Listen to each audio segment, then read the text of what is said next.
Khan Academy. Let's crack it. Hi everyone, good evening to all of you. Good evening सभी लोगों को, good evening. सो जैसा कि आप लोगों को पता है कि एनपीसीएल का रिजल्ट आ गया है और इस बार 73 स्टूडेंट सेलेक्ट हुए हैं एनपीसीएल में। अच्छा खासा वैकेंसी इस बार निकला था और नंबर ऑफ कैंडिडेट भी बहुत सारे सिलेक्ट हुए हैं। बहुत सारे बच्चे यूट्यूब से पढ़ के भी सिलेक्ट हुए हैं और बहुत सारे बच्चे हमारे प्लस के भी हैं। तो उसमें से वन ऑफ माय स्टूडेंट जिनके साथ मैं आप लोगों को आज मिलवाने वाला हूँ, अस्मित खरे, जिनका इस बार फाइनल सिलेक्शन एनपीसीएल में रहा और इन्होंने अपना जो फाइनल सिलेक्शन एनपीसीएल में लिया, कैसे इनका पुराना एक्सपीरियंस रहा और किस तरीके से इन्होंने और भी इंटरव्यू दिए हैं। तो जितने भी बच्चे वॉच करेंगे इसको, आप लोगों को बेटा ये सेशन जरूर देखना चाहिए कि अस्मित ने किन किन चीज़ों को फॉलो किया। ओके, एनपीसीएल में इनका सिलेक्शन हुआ और भी बहुत सारे इन्होंने इंटरव्यू दिए हैं। तो हर एक इंटरव्यू का एक्सपीरियंस आप लोगों के साथ आज शेयर करेंगे। ओके, तो one of the very important session सभी लोगों के लिए होने वाला है और सभी लोग इस छोटे से सेशन को जरूर देखेंगे और सारी जो चीज़ें आप लोग सीख सकते हो वो ज़्यादा से ज़्यादा ट्राई करेंगे आप लोग सीखने का और अपने प्लान में उनको एग्जीक्यूट करने का ट्राई करेंगे 26 और 25 के लिए। ठीक है, तो अस्मित वेलकम आपका, ओवर टू यू। थोड़ा बच्चों को गाइड करिए अपने बारे में और फिर हम लोग स्टार्ट करते हैं। थैंक यू सर, मुझे मौका देने के लिए इस प्लेटफॉर्म पे। तो मेरा नाम है अस्मित खरे और मैं अभी फाइनल ईयर स्टूडेंट था। और इस साल मैंने गेट एग्जाम दिया था जिसमें मेरा ऑल इंडिया रैंक 70 आया था। और इससे पहले भी मैंने थर्ड ईयर में अपना एक अटेम्प्ट दिया था, उसमें मेरा रैंक 1072 आया था। और इसके सिवाय मैंने आफ्टर गेट बहुत सारे इंटरव्यूज दिए हैं। उनमें से एक था इंजीनियर्स इंडिया लिमिटेड, के बाद बार का भी मैंने दिया था और उसके बाद फाइनली एनपीसीआईएल का भी मैंने दिया था। और इसके सिवाय मैंने कैंपस प्लेसमेंट से भी एक रिलायंस इंडस्ट्रीज लिमिटेड का इंटरव्यू दिया था जिसमें मैं प्लेस हुआ था। तो हाँ, ये तो ये रही इनकी जर्नी कि एनपीसीएल तक पहुंचने में। अब इन्होंने थर्ड ईयर में भी गेट का अटेम्प्ट किया था जहां पे इन्होंने 1071, आई थिंक 1071, राइट। ये रैंक आई, फिर इस बार 71, मतलब 1000 बच्चों को इन्होंने पीछे किया है सीधा सीधा। तो इस बार 71 रैंक है इनका और इसके भी आप पे एनपीसीएल से इनका कॉल आया और एनपीसीएल कॉल आने के बाद बेटा टोटली आप लोगों का जो सिलेक्शन होता है सभी लोगों को पता है कि सिर्फ और सिर्फ इंटरव्यू का परफॉर्मेंस देखा जाता है और इंटरव्यू के परफॉर्मेंस के बेसिस पर आप लोगों का सिलेक्शन हो जाता है। इन सारी चीज़ों पे हम लोग थोड़ा सा बाद में डिस्कस करेंगे। इससे पहले मैं आपकी जर्नी के बारे में पूछना चाहूँगा। आपने कॉलेज, बहुत सारे स्टूडेंट ऐसे हैं जो आपको देख रहे होंगे, कॉलेज रनिंग में होंगे, थर्ड ईयर में बच्चा होगा, सेकंड ईयर स्टूडेंट होंगे। तो आपने कॉलेज के साथ अपनी प्रिपरेशन को कैसे मैनेज किया, क्योंकि आपकी इस बार 71 जो रैंक है वो फाइनल ईयर में कॉलेज के साथ रहते रहते आई है। तो ये एक बहुत इंपॉर्टेंट बात है। तो बोलते हैं ना कि स्टूडेंट सर कॉलेज के साथ टाइम मैनेजमेंट नहीं होता है। देखो, कॉलेज के साथ अंडर 100 रैंक लेकर आई ही जा सकती है। ओके, और अस्मित ने वो चीज़ करके दिखाई है। तो आपने कॉलेज के साथ कैसी चीज़ें मैनेज करी, किस तरीके से आप मैनेज करते थे, क्या क्या आपके सामने प्रॉब्लम्स आती थी, उनको कैसे फेस करते थे और उनको सॉर्ट आउट कैसे करते थे? सर डेफिनेटली हमारे कॉलेज में एक एनवायरनमेंट तो था ही गेट के लिए, क्योंकि बिफोर हमारे जो सीनियर्स थे उन्होंने भी बहुत बार गेट क्रैक किया है, टॉप 200 टॉप 300 में। तो हमारे कॉलेज में बहुत सारे बच्चे थर्ड ईयर से प्रिपरेशन चालू कर ही देते हैं। और जब मैं थर्ड ईयर में था तो मैं एक तो पहले मैं डाउट में था कि मैं अटेम्प्ट करूँ कि नहीं, क्योंकि मैंने उस टाइम पे प्रिपरेशन स्टार्ट की नहीं थी, बहुत लेट हो चुका था। और जो थर्ड ईयर का अटेम्प्ट था उसको सिर्फ एक महीना बाकी था। तो बट मैंने कहा कि चलो फॉर्म तो भर ही दिया है तो थोड़ा बहुत स्टार्ट कर ही लेते हैं। थर्ड ईयर में सर मैंने जब यूट्यूब पे देखा कि मतलब गेट के लिए कैसे पढ़ना है, तो सबसे पहला मुझे आपका ही वीडियो देखा, मतलब सबसे ज़्यादा जो व्यूज थे वो आपके अनअकैडमी और आपके थे। तो मैंने आपका जो आईपीसी वाला प्लेलिस्ट है वो चालू किया था, आईपीसी वाला उससे पहला। और उसके सिवाय मैंने फिर आपके जो भी इंजीनियरिंग मैथमेटिक्स के भी थे, मास ट्रांसफर के भी थे, तो वो मैंने उसके नोट्स बनाए थे, शॉर्ट नोट्स, जिसको मैं बार बार रिवाइज करता था। और ये 3-4 सब्जेक्ट ही किए मैं थर्ड ईयर में, 3-4 सब्जेक्ट ही किए थे, उसके उसके बेसिस पे ही गया था। और उसके सिवाय एप्टीट्यूड भी थोड़ा बहुत कर लिया था। तो थर्ड ईयर में मैंने लगभग 49 मार्क्स ऐसा कुछ था मेरा, तो उसमें 1000 रैंक है।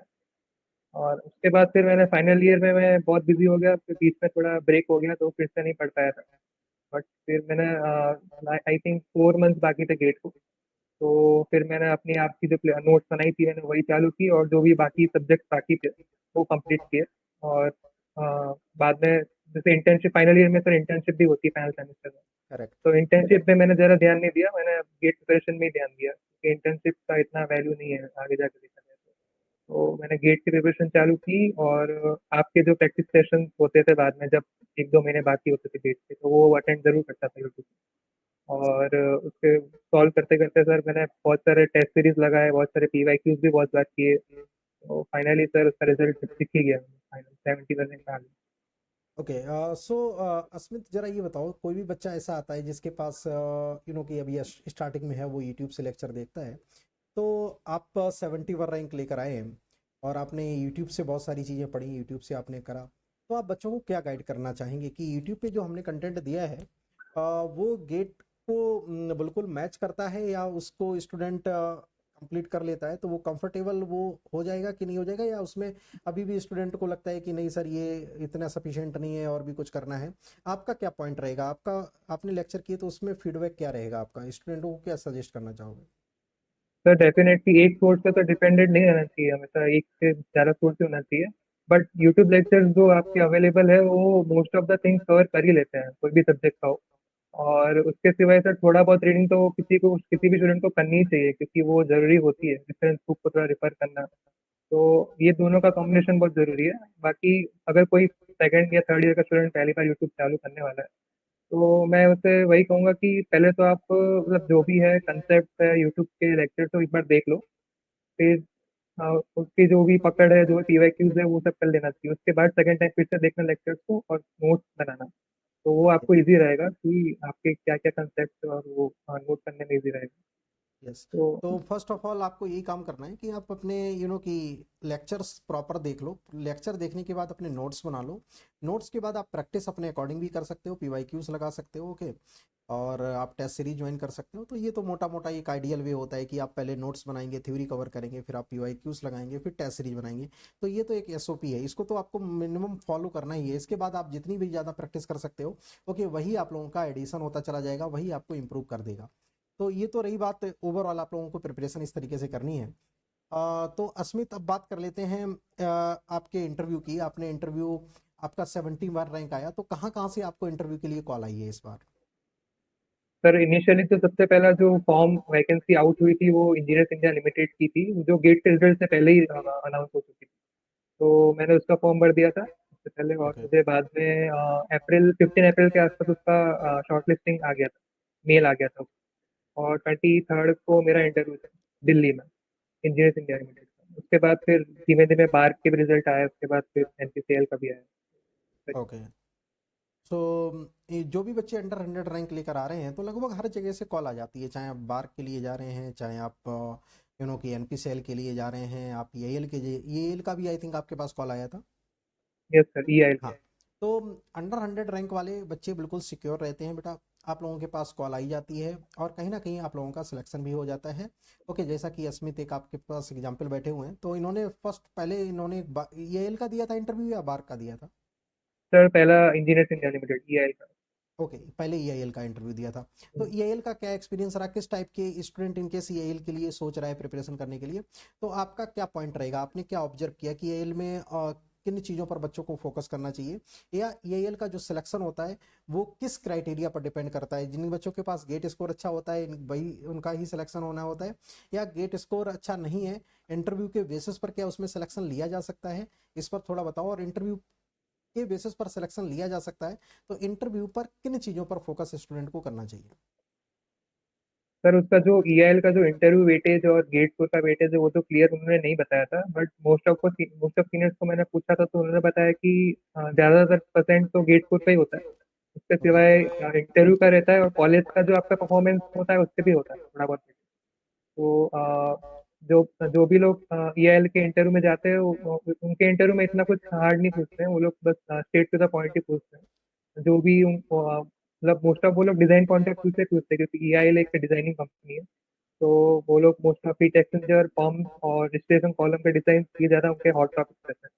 उसके सिवाय वो आपका इंट्रोडक्शन पूछते हैं, और अगर इंट्रोडक्शन में कुछ उनको ऐसा चीज़ लगती है कि पूछने जैसी है, इंटर्नशिप में से कुछ पूछने जैसा है, या आपके वर्क एक्सपीरियंस में से कुछ पूछने जैसा है, तो वो उस पे भी पॉइंट आउट करते हैं और उससे पूछते हैं। बेसिकली टेक्निकली तो उतना हार्ड नहीं आता, वो स्ट्रेट टू द पॉइंट ही पूछेंगे आपको। ओके, इन केस आपको टेक्निकली का ओवरऑल पता है ना, मोटा मोटा आपको आ रहा है सब्जेक्ट। ओके, सेटअप चीज़ें आप लोगों को पता है, तो टेक्निकल में अस्मित कुछ थोड़ा सा बताना चाहेंगे आपसे किन किन सब्जेक्ट से क्वेश्चंस पूछे थे, एक दो कुछ सैंपल बच्चों को देना चाहें तो आप दे सकते हैं, क्योंकि अभी सबसे पहले तो मुझे यस कंटिन्यू। इंट्रोडक्शन पूछा था, और उसके बाद फिर उन्होंने मुझे पूछा, क्योंकि मैं फाइनल ईयर स्टूडेंट था तो मेरे पास कोई वर्क एक्सपीरियंस था, तो उन्होंने मुझे इंटर्नशिप के बारे में पूछा। और ओके इंटर्नशिप के बारे में लगभग 5-10 मिनट चला। उन्होंने मुझे पूछा कि मैंने क्या क्या सीखा है, कौन से प्रोसेस। और उसके बाद फिर उन्होंने मुझे सब्जेक्ट पूछे, फेवरेट सब्जेक्ट कौन सा। तो ओके मैंने कहा था कि हीट ट्रांसफर है, मास ट्रांसफर है, फ्लूइड मैकेनिक्स, की तीन बताए। तो हीट ट्रांसफर में उन्होंने सिंपली वही चालू किया कि यूट्यूब है और फ्लोटिंग हेड है, उनका क्या एडवांटेज है, कौन सा डिसएडवांटेज है। फिर उन्होंने ये पूछा कि प्लेट टाइप हीट एक्सचेंजर या साइलेंट ट्यूब की कब यूज करोगे, कौन सी कंडीशन यूज करोगे। उन्होंने फिर ये भी पूछा कि fluid allocation in silent tube heat exchanger, वो भी एक इम्पोर्टेंट पॉइंट टॉपिक है, वो भी उन्होंने पूछा। उसके बाद फिर वो मास ट्रांसफर में आ गए। मास ट्रांसफर में उन्होंने डिस्टिलेशन कॉलम के बारे में पूछा मुझसे। और क्योंकि मेरे इंटर्नशिप में डिस्टिलेशन कॉलम था भी, तो उन्होंने वही पूछा। और उसमें ओके वही रिफ्लक्स रेशियो का क्या इफेक्ट होगा चेंज करने पे। फिर जो प्रेशर हम मेंटेन करते हैं एडमिनिस्ट्रेशन कॉलम में, वो कैसे वेरी करता है। फिर ये जो रिलेटिविटी होती है, उसका टेम्परेचर प्रेशर का क्या इफेक्ट पड़ता है उस पर। तो वो बेसिक चीज़ें जो गेट प्रिपरेशन कोई भी कर रहा है, तो ये सब उसको आ ही जाएगी। ये यस बेसिक चीज़ें पूछी थी। और उसके बाद फिर फ्लूइड मैकेनिक्स में ज़्यादा उन्होंने पूछा नहीं, वही पूछा कि जो पंप्स होते हैं उसके बारे में पूछा, कैरेक्टरिस्टिक कर्व्स होते हैं, और हेड वर्सेस फ्लो रेट का कर्व, और उसमें बेस्ट एफिशिएंसी पॉइंट आता है ग्राफ में, वो बस उन्होंने उसमें एक ज़्यादा नहीं पूछा fluid mechanics, most of heat transfer and mass. Okay, so point ये ओवरऑल यहाँ से निकल के आ रहा है, तो जो भी बच्चे ईआईएल के लिए देख रहे हैं, ओके नेक्स्ट ईयर 25 एग्जाम देने के बाद, तो ईआईएल में जैसा स्मिथ ने अपना एक्सपीरियंस शेयर किया आप लोगों के साथ कि टेक्निकल में आप गेट की प्रिपरेशन आपने अच्छे से कर रखी है, तो फिर वहाँ पे आप मैनेज कर लोगे। ओके, और थोड़ा बहुत इंटर्नशिप से रिलेटेड आप लोग पढ़ के चले जाना, जो भी किया है हो सकता है कि कुछ क्वेश्चंस वहाँ से आ जाए। ओके, और भी कुछ आपका एक दो क्वेश्चन आपका आउट ऑफ ट्रैक आ सकता है, बाद बाकी नॉर्मली सारा कुछ रहता है।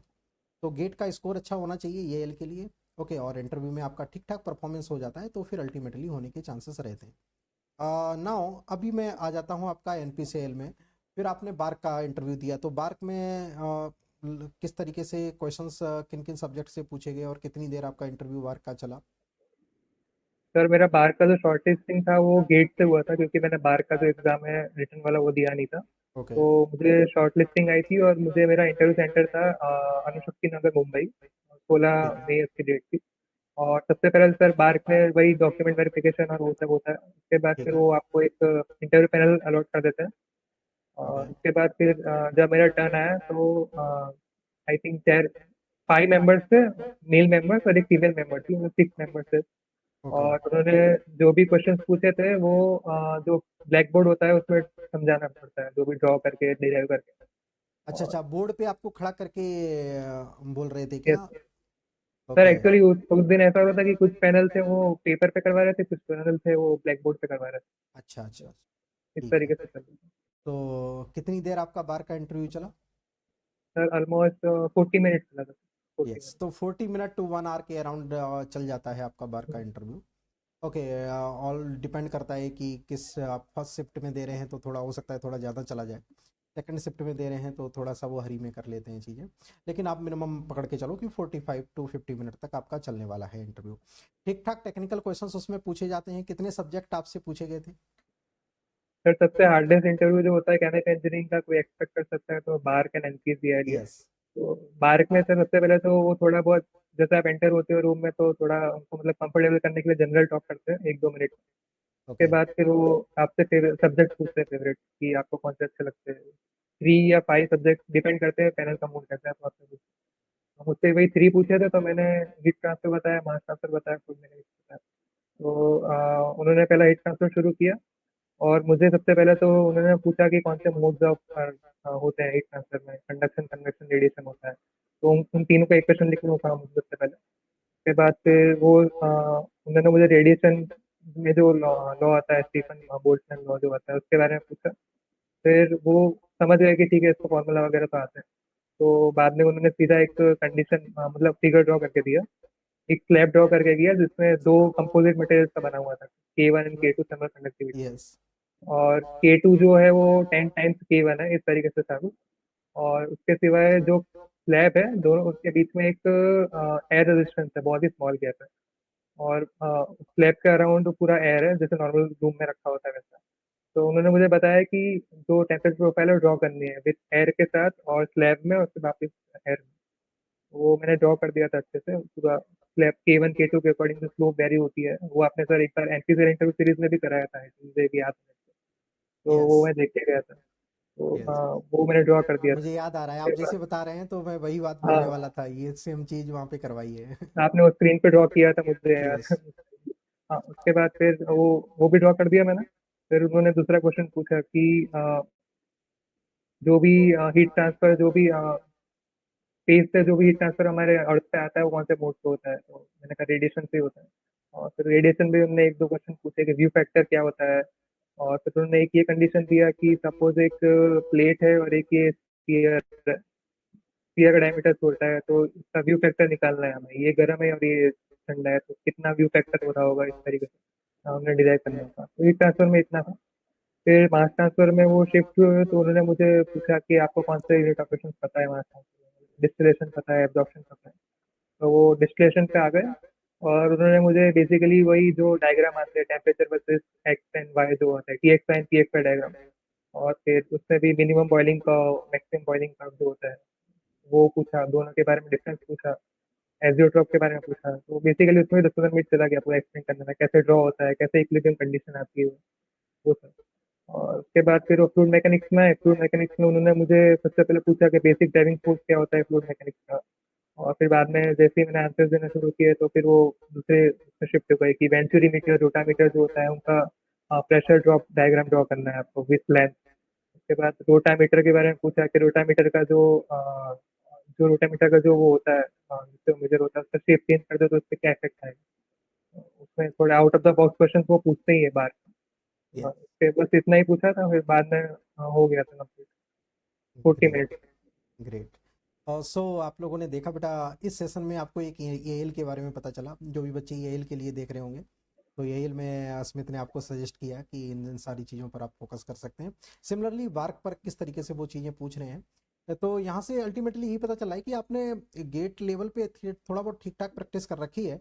और जो मेरा एनपीसीएल का इंटरव्यू जो सीरीज पड़ा हुआ है उसको आप देख के चले जाएंगे तो आपको एक हेल्दी आइडिया लग जाएगा कि किस तरीके से अपने आप को रिप्रेजेंट करना है। नाउ अब आ जाते हैं एनपीसीएल पे। तो एनपीसीएल में आपका फाइनल सिलेक्शन हुआ, राइट। किसी वजह से बार्क और येल में नहीं हो पाया, कोई बात नहीं है। तो यहाँ पे एनपीसीएल में आपका हुआ, तो एनपीसीएल में जैसे आपका सिलेक्शन हुआ तो फिर क्या आपका क्या एक्सप्रेशन कैसा था, मतलब किस तरीके से आपने सोचा, क्योंकि कि बीटेक में एक ड्रीम जॉब होती है कि एक बड़े ऑर्गेनाइजेशन में लगे कभी जॉब, है ना। तो कैसा आपका रिएक्शन क्या था फर्स्ट टाइम का। सर जिस दिन इंटरव्यू हुआ था उस दिन ही मुझे समझ में आ गया था कि सिलेक्शन होने वाला है, क्योंकि होने वो वाला सब है। जो भी देता है इंटरव्यू उसको अंदर से तो पता तो होता ही है कि कैसा गया है इंटरव्यू। कैसा गया है, करेक्ट। तो मैंने उसी दिन अपने पेरेंट्स को बता दिया था कि अच्छा गया है, चांसेस बहुत ज्यादा है सिलेक्शन हो जाएगा। और फाइनली जब रिजल्ट आया तब भी मेरे फादर बहुत खुश है, पेरेंट्स बहुत खुश थे मेरे। तो उनको फाइनली सेटिस्फेक्शन मिला कि फाइनली गेट रैंक 71 लाया, तो उसका फाइनली रिजल्ट आया। यस, ओके, बहुत बढ़िया, ग्रेट। तो एक तो ये बात है कि भैया एनपीसीएल में आपका हो गया, अभी आपका वेट करेगा, आईयूसीएल भी वेट करेगा।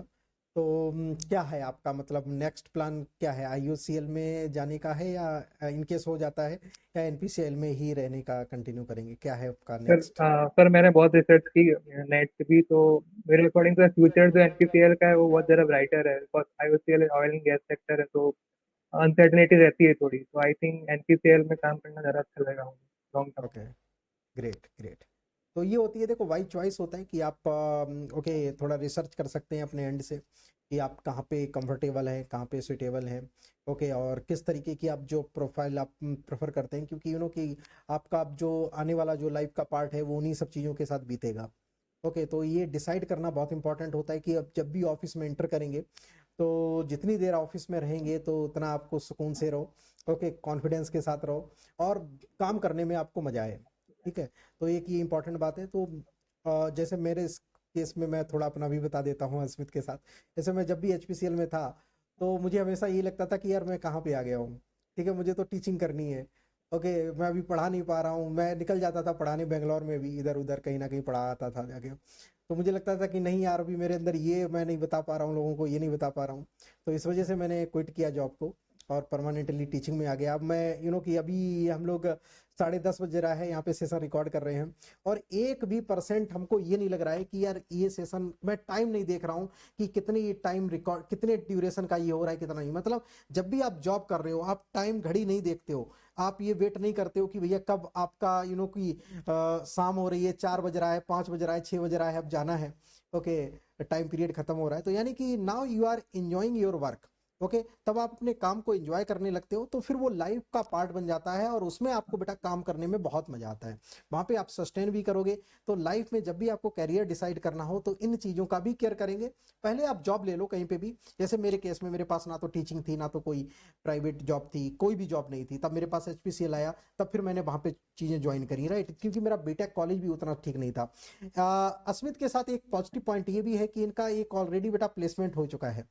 तो अस्मित, आपका प्लेसमेंट के बारे में थोड़ा बताओ, किस कंपनी में आपका प्लेसमेंट हुआ था कॉलेज के साथ? सर मेरा campus placement Reliance industries limited में हुआ था। दिसंबर में इसका इंटरव्यू हुआ था और सिलेक्शन दिसंबर में ही ओके, रिजल्ट तो आ वहां गया। पे पैकेज क्या था रिलायंस में जो आपका प्लेसमेंट हुआ है? सर उसका 7.5 एलपीए था। ओके, तो एक ठीक ठाक पैकेज है, इतना मतलब आप बोल सकते हो। ओके, एवरेज एक पैकेज है। 7.5 लाख का पैकेज है, बहुत बढ़िया।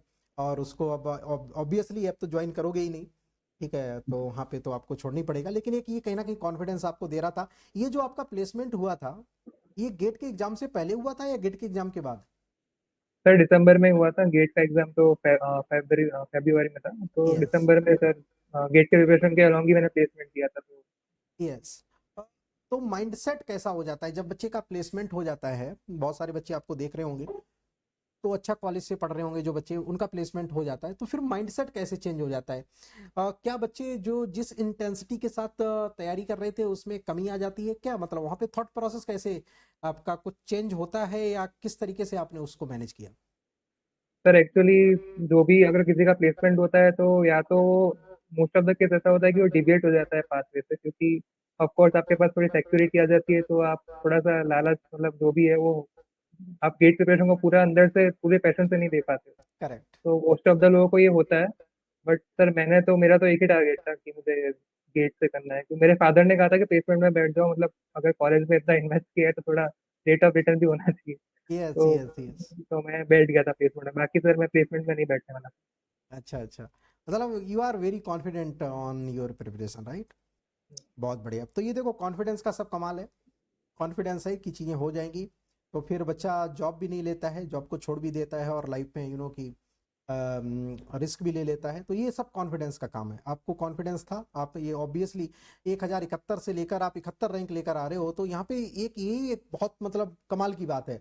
1000 से लेकर कि जिसकी 200-300 रैंक होती है, वो बच्चा भी अगली साल ये सोचता है यार पता नहीं नेक्स्ट ईयर आएगी रैंक की नहीं आएगी। तो जिसके पास 1000 रैंक है, ओके, वो लोग भी अंडर 100 बेटा नेक्स्ट ईयर मेहनत करके लेकर आया जा सकता है। अच्छा, ये बताओ अस्मित, चलो अभी मैं थोड़ा एनपीसीएल पे बात कर लेता हूँ, फिर लास्ट में उस पे आता हूँ। एनपीसीएल का इंटरव्यू के बारे में थोड़ा और बताइए। एनपीसीएल में जब आपने गए एनपीसीएल में, तो कितनी देर आपका इंटरव्यू चला, कितने पैनल में लोग थे? क्या मतलब बच्चों को क्या आप शेयर करना चाहेंगे about your interview? Sir NPCL का इंटरव्यूज हुए थे जून में, 10 जून को था मेरा, और वेन्यू सेम मुंबई था जहाँ पे बार के, वहीं एनपीसीएल। तो सर एनपीसीएल में वही नॉर्मल प्रोसेस है। स्टार्टिंग में आपको थोड़ा ब्रेकफास्ट वगैरह, उसके बाद डॉक्यूमेंट वेरिफिकेशन होता है। फिर मुझे सर इंटरव्यू पैनल अलॉट हो गया था, और फिर मुझे आई थिंक 11 AM के आसपास मेरा नंबर आया था। थर्ड नंबर था मेरा। तो ओके, मैं एंटर हुआ इंटरव्यू रूम में, और जो पैनल था सर वो बहुत सपोर्टिव था, और उन्होंने वो लोग आई थिंक 6 लोग थे, एक फीमेल मेंबर था और 5 लोग मेल थे। और ओके, उन्होंने जनरली मुझे पूछा कि आप कौन से कॉलेज से हो, मुंबई में कैसे ट्रांसपोर्ट, मतलब कैसे आए, ट्रांसपोर्टेशन लेके आए कैसे है, और मुंबई में फर्स्ट टाइम आए हो कि नहीं है। वो जनरल टॉक से वही बंद 1-2 मिनट चलती है। उसके बाद फिर उन्होंने मुझे इंट्रोडक्शन के बारे में पूछा। तो मैंने इंट्रोडक्शन बताया, और उसके बाद फिर उन्होंने सब्जेक्ट पूछे मेरे बारे में। तो सब्जेक्ट मैंने वही सेम ही रखे, मैंने चेंज नहीं किया सब्जेक्ट। और उन्होंने फिर चालू कर दिया, रैंडमली क्वेश्चन चालू कर दिया। तो सबसे पहला क्वेश्चन उन्होंने दिया कि सपोज एक स्लैब है, हायर टेम्परेचर पे है, और इन रूम में रखा हुआ है। तो मुझे उसके इक्वेशन सॉल्व करनी है। उसमें तीनों मोड्स हो रहे हैं, कंडक्शन भी हो रहा है, कन्वेक्शन भी हो रही है और रेडिएशन भी हो रही है। तो तीनों का इक्वेशन मुझे सॉल्व करना था, मतलब एक काइंड ऑफ मैथ्स का क्वेश्चन है कि आपको तीनों का इक्वेशन लिखना है टेम्परेचर वाइज और उसको सॉल्व करना है सैटरडे में, T1 T2 फाइंड करना है बेसिकली। ओके। तो हाँ, वो भी सर ये भी ब्लैक बोर्ड पे ही हो रहा था, पेन पेपर पे नहीं था। अच्छा तो अच्छा, वहाँ पे भी बोर्ड पे ही खड़ा कर रहे थे क्या? एनपीसीएल में सर बोर्ड ही था, पेन पेपर था ही नहीं। Okay okay okay. तो तो बोर्ड में क्या कोई प्रॉब्लम तो होती नहीं है, कोई इशू तो है नहीं बोर्ड से में? सर कोई है अगर कि फर्स्ट टाइम ऐसे बोर्ड पे लिख रहा है तो थोड़ा नर्वसनेस हो सकता है उसको, बाकी अच्छा तो इतना अच्छा। कुछ प्रॉब्लम नहीं है। हाँ, तो क्योंकि ट्वेल्थ के बाद तो थोड़ा सा घबराहट लगती भी है, और बीटेक के बाद तो बच्चा थोड़ा काफ़ी मेच्योर हो जाता है, और चीज़ें की जब आप अंडर 100 अच्छी रैंक लेकर आते हैं तो फिर कॉन्फिडेंस आपका रहता है, कहीं पे भी खड़ा कर दो भैया, सिलेक्शन लेकर जाना है, जॉब लेके ही जानी है यहाँ से। ऐसा रहता है। बहुत बढ़िया, ग्रेट। तो एक ये रहा। और आपने इंटरव्यू में एनपीसीएल का जैसे इंटरव्यू दे रहे थे, तो आप बता रहे हो कि मेरे को कि लग गया था कि ठीक है, राइट ट्रैक पर जा रही हैं चीज़ें। और जो स्टूडेंट एनपीसीएल के लिए जा रहे हैं, आप उनको क्या कुछ सजेस्ट करना चाहेंगे? आपने जो एक्सपीरियंस किया वहाँ पे, या बार्क और ईएएल से कुछ हटके एनपीसीएल में करना था, या बार्क की ही सिमिलर तरीके से एनपीसीएल को प्रिपेयर करना है? सर कोई भी इंटरव्यू है उसका बेसिक फंडामेंटल्स आपकी गेट प्रिपरेशन में ही लाई करता है। और ओके। अपार्ट फ्रॉम दैट आप गेट के बाद भी थोड़ा बहुत चीज़ें ऐसी है कि जो इंटरव्यू स्पेसिफिक होती है, कि डेरिवेशन हो गए या फिर suppose for example Fourier's law of heat conduction है तो उसके अजम्पशंस में हमने लाइक फॉर गेट हमने अभी इतना ध्यान नहीं दिया कि उसके अजम्पशन क्या है। बट इंटरव्यू के बाद थोड़ा बहुत, मतलब इंटरव्यू में ये सब पूछते हैं छोटी छोटी चीज़ें कि हीट कंडक्शन हो रहा है तो उसका क्या अजम्पशन है, स्टेडी स्टेट का क्या मतलब है, फिर जैसे कि हीट ट्रांसफर परपेंडिकुलर एरिया में हो रहा है तो उसका क्या मतलब है। तो वो सब बेसिक चीज़ें होती है, वो बहुत मैटर करती है। तो थोड़ा वो भी ध्यान देना चाहिए बच्चे को। बाकी या तो इतना कोई अलग नहीं होता, हर कंपनी का इंटरव्यू का मोटिव एक ही होता है कि आपकी टेक्निकल नॉलेज कितनी अच्छी है। यस। All right. तो यहाँ पे ये पॉइंट तो ये समझ में आ रहा है कि जैसे अभी आपका एनपीसीएल का इंटरव्यू किस मंथ में हुआ था? एनपीसीएल का इंटरव्यू जून। जून में हुआ था, और गेट का एग्जाम आपका एंड हो जाता है फरवरी के फर्स्ट या सेकंड वीक में, है ना? तो मार्च अप्रैल मई जून, आपके पास 3 महीने तो आराम से रहते हैं, आप आराम से प्रिपेयर कर सकते हो, 3 से 3.5 महीना टाइम रहता है। तो पहले तो अभी क्या काम करना है आपको, गेट में पहले तो रैंक लेकर आना है, ये अपना ऑब्जेक्टिव होना चाहिए, कि उसके लिए जो भी आपको करना पड़ रहा है वो सारा कुछ करो। इसके बाद आपके पास सफिशिएंट टाइम रहता है, आपको डेरिवेशन सीखने हैं। ओके। आपको कुछ और लेक्चर्स आपको फॉलो करने हैं, एनपीटीईएल के कुछ लेक्चर्स आपको देखने हैं, तो वो भी देख लो। आपको बुक्स रीडिंग करनी है तो वो भी देख लो। 3 महीने में आप 3 से 4 सब्जेक्ट भी आपने तैयार कर लिया है, 1 महीने में एक सब्जेक्ट भी आपने कंप्लीट किया और तैयार किया, तो मुझे लगता है कि इंटरव्यू में बोलने के लिए आपके पास बहुत सारा वर्ड रहेगा, बहुत सारी आपके पास ठीक ठाक नॉलेज रहेगी कि वहां पे चीजें प्रेजेंट कर दो। और इंटरव्यू में की भी ऐसा नहीं है कि कुछ नई चीजें आपसे पूछ ले रहे हैं। डिस्टिलेशन अच्छे से पढ़ लो, पंप अच्छे से पढ़ लो, हीट एक्सचेंजर अच्छे से पढ़ लो।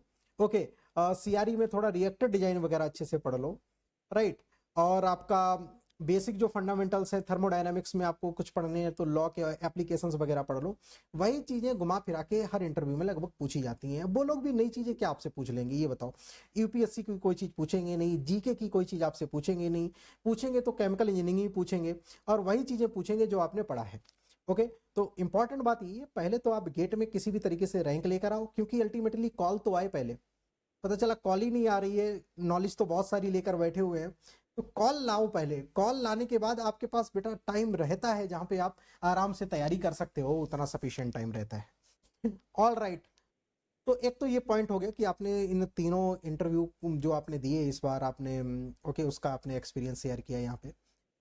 ओके, यहाँ पे जरा प्रिपरेशन के बारे में, अब यहाँ पे बच्चे बहुत सारे आपको देख के की प्रिपेयर कर रहे होंगे, 2025 में डेट भी गेट की अनाउंस हो चुकी हैं। अब यहाँ से लगभग 6 महीने का टाइम बचा हुआ है गेट 2025 के लिए।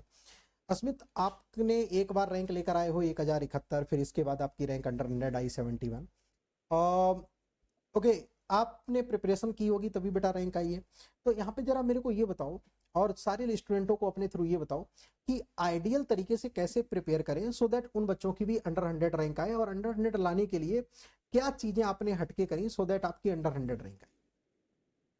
सर आई थिंक बेसिक जो एक रूल होता है 3 स्टेप्स का मैं सबको वही सजेस्ट करता हूँ। पहला स्टेप है प्रिपरेशन, सेकंड स्टेप है पीवाईक्यूज और थर्ड स्टेप है मॉक टेस्ट। ये तीनों ओके। का जो कॉम्बिनेशन है वो ही फॉलो करना चाहिए। तो ठीक है। प्रिपरेशन आप अपने एंड से कोई भी प्लेटफॉर्म से, या जैसे मैंने 90% ऑफ प्रिपरेशन यूट्यूब से ही किया है, ओके। यूट्यूब या जो भी बुक रीड करके किया है, तो आप उसी तरीके से कर सकते हो।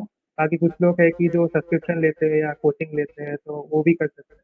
प्रिपरेशन में मेन पॉइंट ये होता है कि आपका जो एक तो रिवीजन होता है, और आप जो नोट्स बनाते हो वो बहुत इंपॉर्टेंट होता है, क्योंकि ऐसा नहीं कर सकते आपके किसी का भी नोट्स ले लिया फिर उसको पढ़ोगे तो वो उतना इफेक्टिव नहीं होता। आपकी खुद की बनाई हुई नोट्स है, उसको आप रिवाइज करोगे तो वो ज़्यादा अच्छे से दिमाग में बैठ।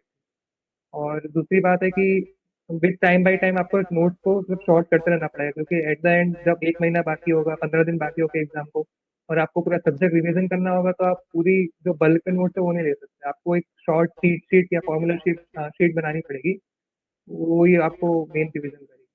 सेकंड है पीवाईक्यूज आपको करते रहना पड़ेगा। मैंने आई थिंक 10 से 15 बार पीवाईक्यूज सॉल्व किए। ओके। और और उसमें सपोज कोई क्वेश्चन अगर मुझे लगता था पीवाईक्यू से आया हुआ है, तो मुझे उसका आंसर भी याद हो गया था, मतलब इतनी बार मैंने सॉल्व कर लिया था। क्योंकि पीवाईक्यू से आपको एक तो ये हो जाता है कि आप पेपर को प्रिडिक्ट कर सकते हो कि कौन से टॉपिक्स आने वाले हैं। लाइक मास ट्रांसफर डिस्प्लेशन आता ही आता है, आप कुछ भी कर लो, एक या दो क्वेश्चन या तीन क्वेश्चन कभी भी आ ही जाते हैं मास ट्रांसफर में, तो उस तरीके से आप टॉपिक्स को वेटेज दे सकते हो पीवाईक्यू के अकॉर्डिंग। और यस। दूसरी बात है कि पीवाईक्यूज को अच्छे से सॉल्व करना, और उसमें कैलकुलेशन मिस्टेक्स हो रही हो तो वो सॉल्व करना, उसकी ट्रिक्स समझना, वो बहुत इंपॉर्टेंट है। और तीसरा है मॉक टेस्ट। मॉक टेस्ट तो मतलब आपको देना ही पड़ेगा, उसके बिना तो आपका गेट में रैंक करना मुश्किल है। वो मॉक टेस्ट आप सब्जेक्ट पहले इनिशियल सब्जेक्ट वाइज शुरू करिए। सब्जेक्ट सब्जेक्ट मास्टर हो जाए आपका, तो आप फिर धीमे धीमे कॉम्बिनेशन ऑफ सब्जेक्ट जो बहुत सारे प्लेटफॉर्म पे अवेलेबल होते हैं, और उसके बाद फिर आप final full length mock all India mock test वो सब आते हैं अलग अलग प्लेटफॉर्म में, वो भी अटेंड कर सकते हैं। तो मैंने भी आई थिंक लास्ट में 10-15 मॉक टेस्ट फुल लेंथ के अटेंड किए थे, और बस इतना ही किया था मैंने, ज़्यादा कुछ नहीं किया। हाँ, बहुत बढ़िया। सुपर। सो इन्होंने एक एसओपी आप लोगों को बेटा बताई कि आपको पहले कि प्रॉपरली थ्योरी कवर करनी है अच्छे कॉन्सेप्ट के थ्रू। ठीक है। यूट्यूब पर अस्मित आपके सामने एक एग्जांपल है जिन्होंने बेटा हमारे यूट्यूब से लेक्चर पढ़ के ही और कि अंडर 100 रैंक लेकर आए हैं। तो मेहनत आप कहीं पे भी रह के कर रहे हो, आप प्लस से रहकर कर रहे हो, थोड़ा सा सपोर्ट मिल जाता है। लेकिन अल्टीमेटली ऐसा तो है नहीं कि प्लस आपने ले लिया तो रैंक आ जाएगी, नहीं। आपको प्लस लेने के बाद भी बेटा आपको रैंक लाने के लिए आपको एफर्ट डालना पड़ेगा, क्लासेस अटेंड करनी पड़ेंगी, प्रैक्टिस करनी पड़ेगी, पेपर आपको सॉल्व करने पड़ेंगे, टाइम आपको देना पड़ेगा, सब्जेक्ट आपको कंप्लीट करने पड़ेंगे। चाहे वो सेम चीज़ यूट्यूब पर बेटा इतना क्वालिटी कंटेंट आप लोगों को ऑलरेडी प्रोवाइड कर दिया गया कि आप अपने साइड से कर रहे हैं, आपका कॉलेज थोड़ा बहुत ठीक ठाक है, ओके, और आप बुक वगैरह भी पढ़ना जानते हैं, थोड़ा अपने साइड से भी कुछ चीज़ें करना चाहते हैं, तो डेफिनेटली यूट्यूब से भी पढ़ के रैंक लेकर आया जा सकता है। इस बार का जो AR1 है, आदर्श राय, वो भी हमारा यूट्यूब का ही स्टूडेंट है, MNIT जयपुर का, राइट। तो रैंक 1 भी यूट्यूब से लेकर आई जा सकती है, बस वही है कि आप एफर्ट डाल रहे हो कि नहीं डाल रहे हो। तो पॉइंट यही है कि आपको मेहनत करते रहना है, ओके। और जो चीज़ें नहीं आती हैं उनको आप अपने सीनियर से कंसल्ट कर लो, अपने कलीग से कंसल्ट कर लो, आपके जो ग्रुप यहाँ पे मैंने आपको प्रोवाइड कर रखे हैं उन ग्रुप्स पर पूछो, डाउट क्लियरिंग सेशन अटेंड करो, ओके। लेक्चर में आ जाओ, फ्री क्लासेस चलती हैं उसमें पूछ लो। आप पेड स्टूडेंट हो तो पेड में सारी चीज़ें आप लोगों को कवर करवाई दी जाती हैं, तो उस तरीके से सारी चीज़ें आप लोग कवर यहाँ पे कर सकते हो। बहुत अच्छा लगा अस्मित आपसे बात करके, और होपफुली कि बीच बीच में हम लोग आते रहेंगे और आपका सजेशन बच्चों को चाहिए होगा। अब आपकी अगली जर्नी के लिए आपको ऑल दी बेस्ट। ठीक है। थैंक यू सर, और थैंक यू सर, आपके साथ इंटरेक्ट करके मुझे बहुत अच्छा लगा। और मैं 3rd ईयर से आपको फॉलो कर रहा हूँ, लगभग 2 साल हो गए। और अच्छा कभी अच्छा मैंने प्रिपरेशन करते वक्त ये नहीं सोचा था कि मैं आपके साथ एक सेशन ले रहा हूँ यूट्यूब पर। अच्छा तो अच्छा। मुझे बहुत अच्छा लग रहा है आपके साथ इंटरेक्ट करके। और थैंक यस। यू सर, आपने जो भी फ्री लेक्चर्स प्रोवाइड किए यूट्यूब पे, बहुत सारे लोगों को, इनफैक्ट मेरे कॉलेज में बहुत सारे बच्चों की रैंक आई है 200 से, वो आपके वीडियोस देख के ही आया है, जो भी है। Yes yes. Thank you sir सबकी तरफ। डेफिनेटली। तो अस्मित यही है कि आपके थ्रू बच्चों तक बातें पहुंच रही हैं, और स्टूडेंटों को बस बेटा फॉलो करना है, बाद बाकी रिस्पॉन्सिबिलिटी तो हम लोग ले ही लेते हैं, ओके। अपने साइड से जितना भी एफर्ट डाल सकते हैं उतना हम लोग डालते हैं। अभी आपके जो नॉन गेट के थ्रू भी बहुत सारी वैकेंसीज निकली हैं, जैसे HPCL की वैकेंसी निकली है, NFL की वैकेंसी निकली है, RCFL की वैकेंसी निकली है। उसके लिए यूट्यूब पर अभी सीरीज आप लोगों की कल से स्टार्ट हो जाएगी, ओके। रात में 9 बजे उसको आप फॉलो करना। उसके बाद इंटरव्यू की सीरीज पड़ी हुई है। तो इतना सारा कुछ आप लोगों को दे दिया गया है, बस आप लोग अपने साइड से मेहनत करो। कुछ भी आपको चीज़ें चाहिए होंगी, कुछ भी आपको असाइनमेंट, DPP, कुछ भी आपको चाहिए होता है तो आप ग्रुप में ज्वाइन कर लेना, ओके, टेलीग्राम ग्रुप में, वहाँ से चीज़ें कर सकते हो। कोर्स के साथ आपको कंटिन्यू करना है तो कोर्स के लिए मेरे से बात करके आप लोग कंटिन्यू कर सकते हो, वो सारी चीज़ें कर सकते हो। लेकिन अल्टीमेटली बेटा आपको मेहनत आपको ही करनी है। तो मैं तो चाहता हूँ यार जितने भी बच्चे पढ़ रहे हैं सभी बच्चे रैंक लेकर आ जाएं, सभी बच्चे एटलीस्ट क्वालिफाई हो जाएं, तो एमटेक करने का ही मौका मिल जाएगा। और जिन बच्चों का अच्छा रैंक आ जाएगा तो नेक्स्ट ईयर इंप्रूव करके, एमटेक में भी बहुत सारे बच्चे इंप्रूव करके रैंक लेकर आते हैं, पीएसयू के लिए चले जाते हैं, तो ये भी एक पॉजिटिव पॉइंट रहता है।